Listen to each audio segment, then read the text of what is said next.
All right, gonna walk you through my scallion pancake. Just so you know, this is a Taiwanese style scallion pancake known as Shou Zhua Bing, which is like hand grabbed pancake, I guess. Just so you know, it's different from the crispy Chinese style one, and this is more kind of like naan, but it's delicious. So I think the most important things to take note of are the resting times. Don't skimp on the resting times. There are like 2 or 3 times when you need to let the dough rest. And then take note of the rolling out technique and how thin I get it. And then lastly, a new trick that I learned is that you can use a food processor if you don't have a dough mixer, which I don't. And actually, Kenji Lopez from Serious Eats suggests it. So right here, I have about 300 grams of all-purpose flour in here with a teaspoon of salt.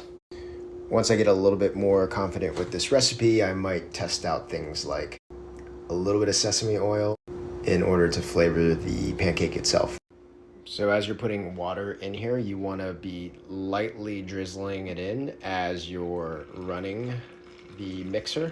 You don't want to dump all the water in at once. I've made that mistake. And the only reason that I'm not doing it while mixing is that I have to hit record on this thing.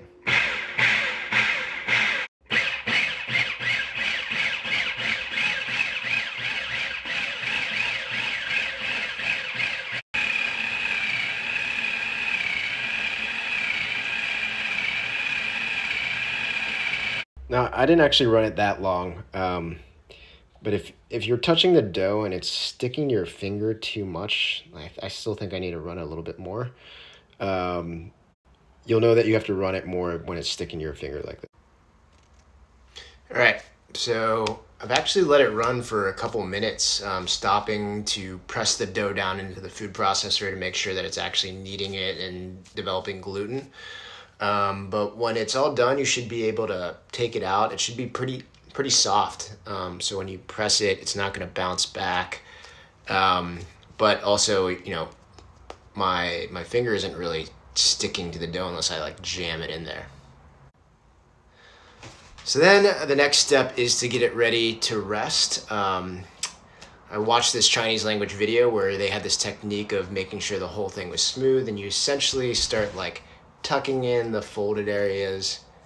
You're tucking over top of each other, so the bottom of the actual dough ball is smooth, and you're just trying to like make a little creasy top area like this. And you'll dip that into a little bit of vegetable oil like canola oil, rub it all around, and then cover it with saran wrap. So here's my canola oil, just a little squirt, not all that much, into a little bowl. I'm gonna dip it along in here so that I can cover my whole ball on all sides. Really want to cover the whole thing, coat it with a layer of oil, and then leave the seam side down. Then I'm gonna cover it with saran wrap and let it rest for about an hour. All right, now I'm gonna prepare the scallions. The only unique thing I do is I slice down the middle of the scallions so that the rigid circular shape doesn't pop or poke through the pancake when I'm rolling it up. And so I'll just try to go as high up as I can here and kind of like carefully slice it down the middle. It just makes it a little bit faster when I chop it so it keeps together. And then just go through like so.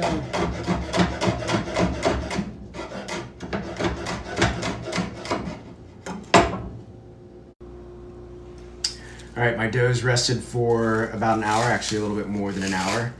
And I'm gonna start working it out onto my surface. You're gonna need a lot of space because this is where you'll be rolling out a really, really thin, large piece of dough. And your surface should be pretty well oiled. It's not gonna be a healthy dish.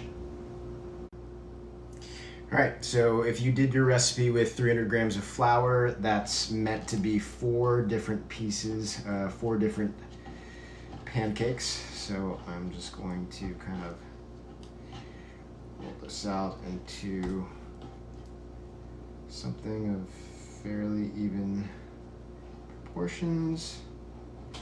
And then cut it in half once.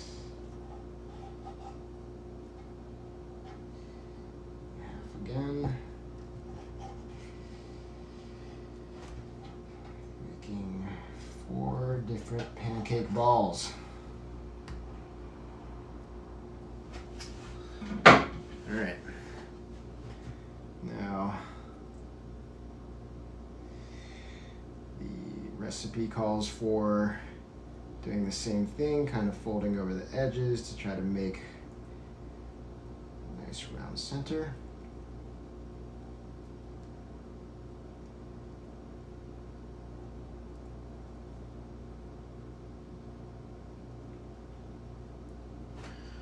And you're going to dip that in oil. So put a little bit more oil on here, dip that end here. Same thing with all 4 pieces. Next, we're going to take these balls and make them into rectangles so that when you roll them out, it fills out this space really well.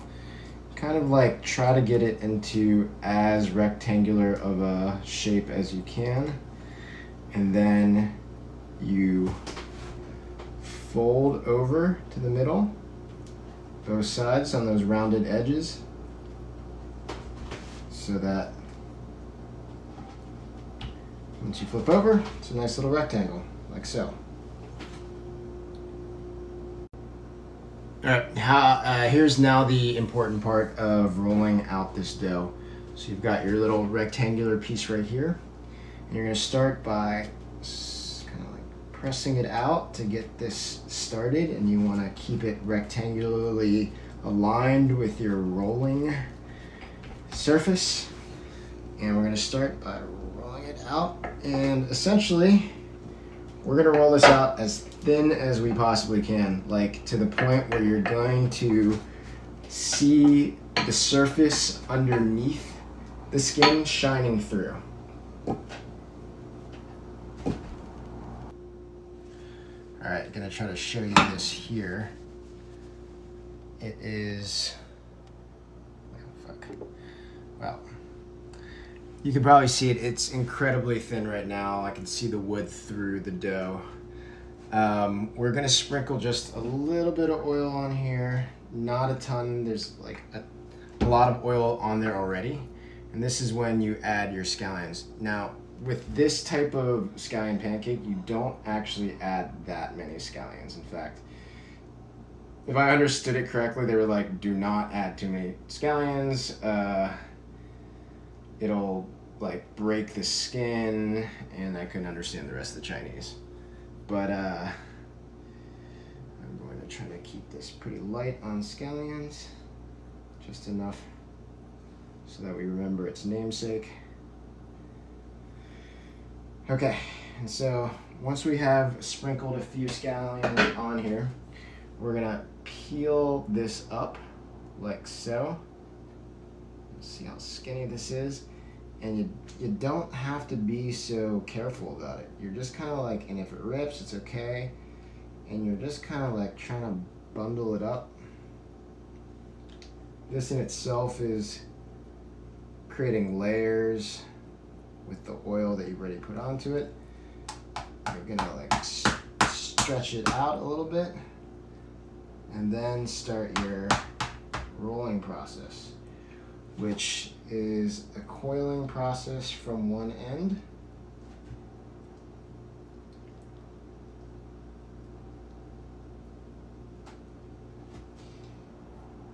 until you have about 20% left over, and then you start wrapping it around, giving it a little bit of space, and then tucking the top part into the center, and then giving it a light little mash. You'll have yourself first scallion dough ball. Now, if you really want to do this well, you're gonna leave them in the fridge overnight before you press them out and cook them. Look, Taiwan beer, mango edition.